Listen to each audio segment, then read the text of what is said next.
Salut à tous et bienvenue sur le Top Découverte. Lorsque les archéologues creusent le sol, ils creusent également dans l'histoire humaine. Ils ne savent jamais vraiment quelle découverte archéologique ils feront. Ils pourraient découvrir de vieilles pièces de monnaie ou une mystérieuse tablette ancienne pleine de runes ou de hiéroglyphes. Mais parfois, les archéologues font des découvertes archéologiques insolites qui défient leur entendement. Voici 12 découvertes archéologiques insolites. Mais avant de commencer, n'oubliez pas de vous abonner si ce n'est pas encore le cas et de bien cliquer sur les notifications afin de ne rien manquer. C'est parti. Numéro 12, les réacteurs naturels d'Oclo. Les réacteurs nucléaires naturels d'Oclo auraient fonctionné il y a environ 2 milliards d'années. On a trouvé dans la mine d'uranium d'Oclo, près de la ville de Franceville dans la province de Haut-Ogooué au Gabon, des résidus fossiles de réacteurs nucléaires naturels où des réactions de fission nucléaire en chaîne auto-entretenues auraient eu lieu bien avant l'apparition de l'homme. En 1972, le physicien français Francis Perrin découvre à l'usine d'enrichissement militaire de Pierre-Latte les traces de ce phénomène dans de l'uranium provenant de la mine d'uranium d'Oclo exploitée par la compagnie des mines d'uranium de Franceville. Il s'agit des seuls réacteurs naturels connus au monde à ce jour. Il était de faible puissance comparativement aux réacteurs nucléaires fabriqués par l'être humain, mais ont suscité un grand intérêt parmi les scientifiques du commissariat à l'énergie atomique. Numéro 11, le casque à cornes d'Henri VIII. L'objet le plus reconnaissable des collections des armures royales est probablement le casque à cornes d'Henri VIII.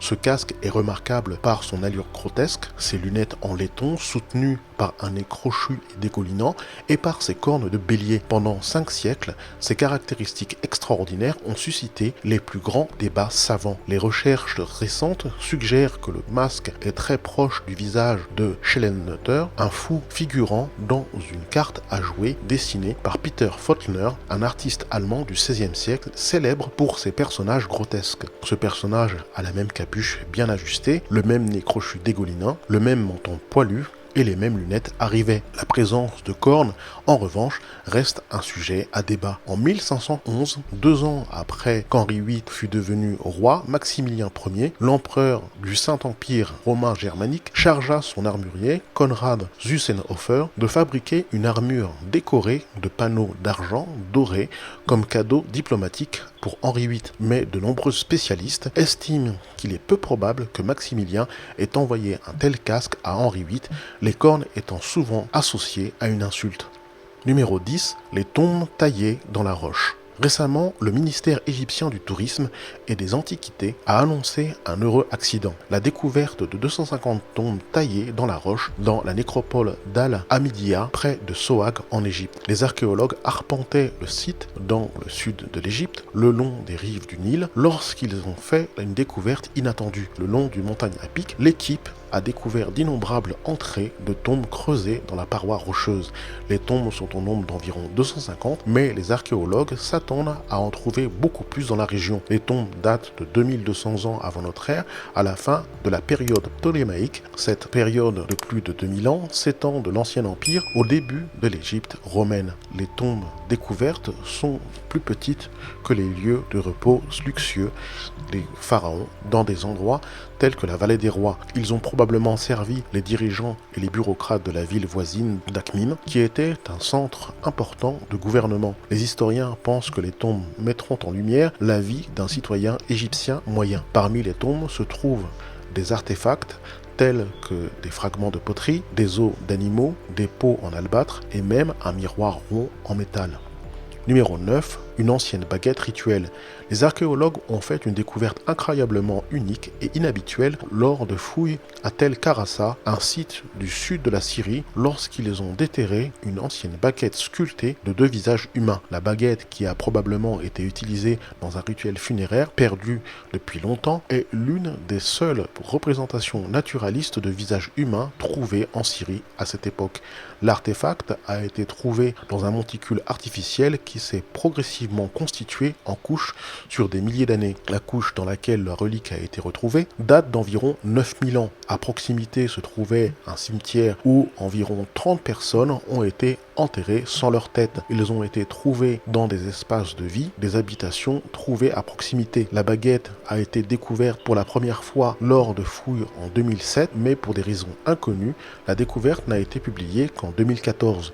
Une analyse a révélé que la baguette, qui mesurait 12 cm de long, la baguette a été intentionnellement cassée aux deux extrémités, avec plus de visages ornant probablement à l'origine du bâton.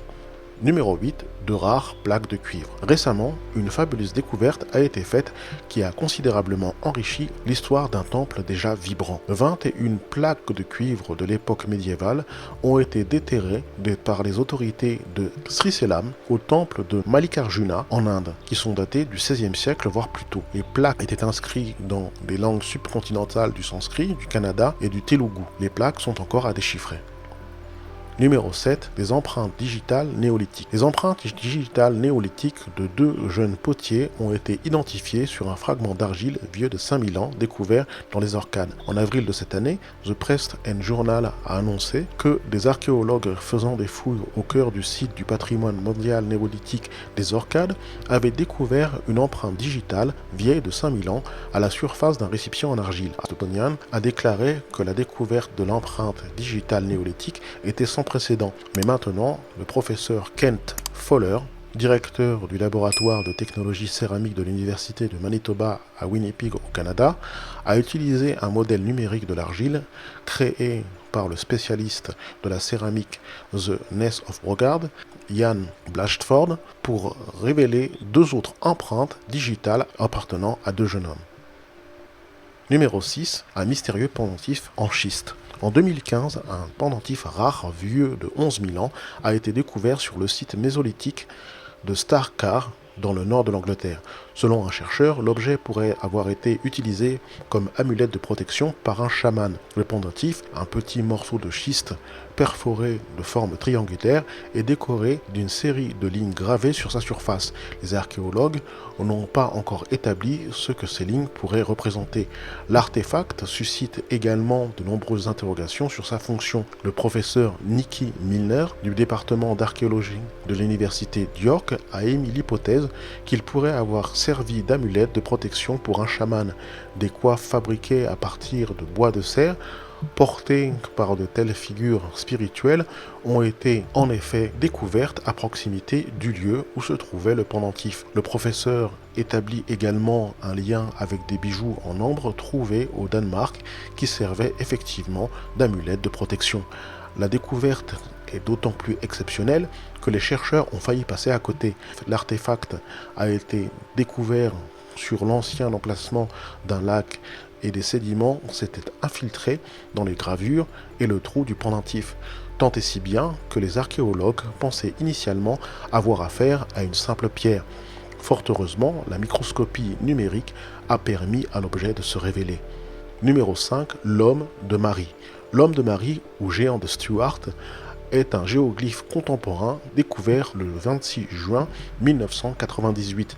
Il semble décrire un homme aborigène d'Australie chassant les oiseaux ou les walibi à l'aide d'un bâton à lancer. Il est situé sur un plateau à Finnis Spring, 60 km à l'ouest de la ville de Marie, dans le centre de l'Australie méridionale, qui est juste à l'écart de la zone interdite de Woomera. Le dessin est long de 4 km et sa circonférence atteint 15 km 3. Il s'agit du plus grand géoglyphe connu dans le monde, mais ses origines restent mystérieuses, aucun témoin ayant assisté à sa réalisation.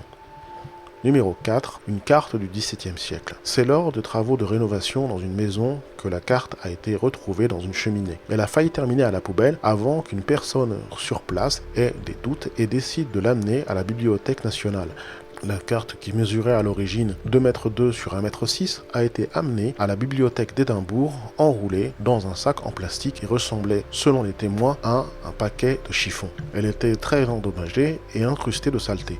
L'équipe de restauration a dû manipuler le document avec beaucoup de soin. Les fragments de la carte tombaient comme des confettis chaque fois qu'elle était déplacée. Après un examen approfondi, il est apparu que le support de toile avait mieux survécu que la carte elle-même, qui était désintégrée à de nombreux endroits.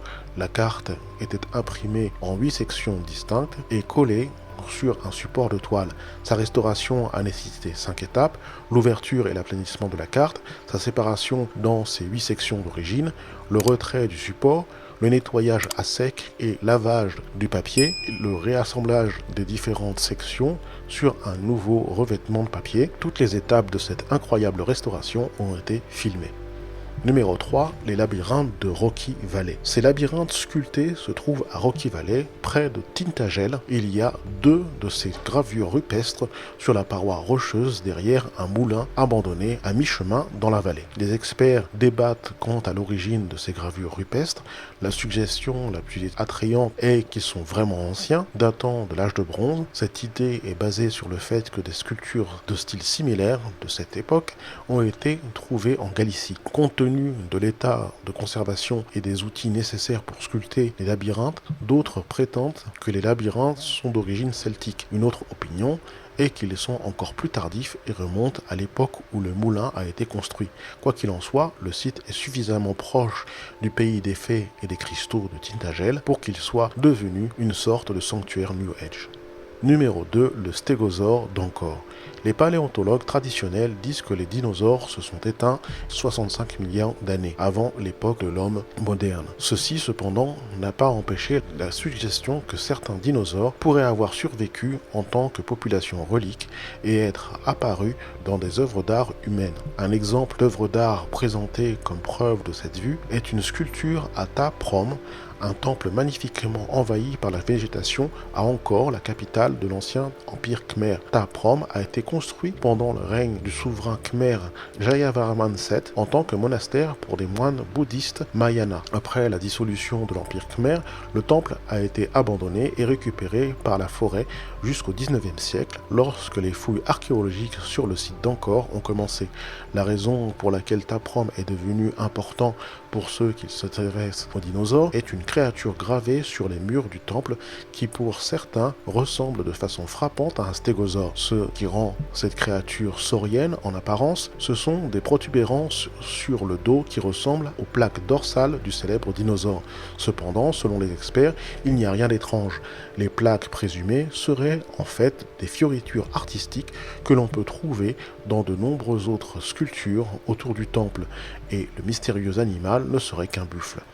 Numéro 1, les rochers aux 3 baleines. Dans la province de Buang Khan, en Thaïlande, juste à la frontière avec le Laos, se trouvent les immenses rochers In Sam Van, vieux de 75 millions d'années. Perchés de façon imposante au bord d'une haute falaise escarpée, ces rochers, vus d'en haut, ressemblent à 3 baleines nageant dans une étendue de végétation luxuriante, ce qui leur vaut le surnom de rochers aux 3 baleines. Voilà qui termine cette liste, j'espère qu'elle vous a plu. N'hésitez pas à cliquer sur le bouton like et à vous abonner si ce n'est pas encore le cas. A très bientôt.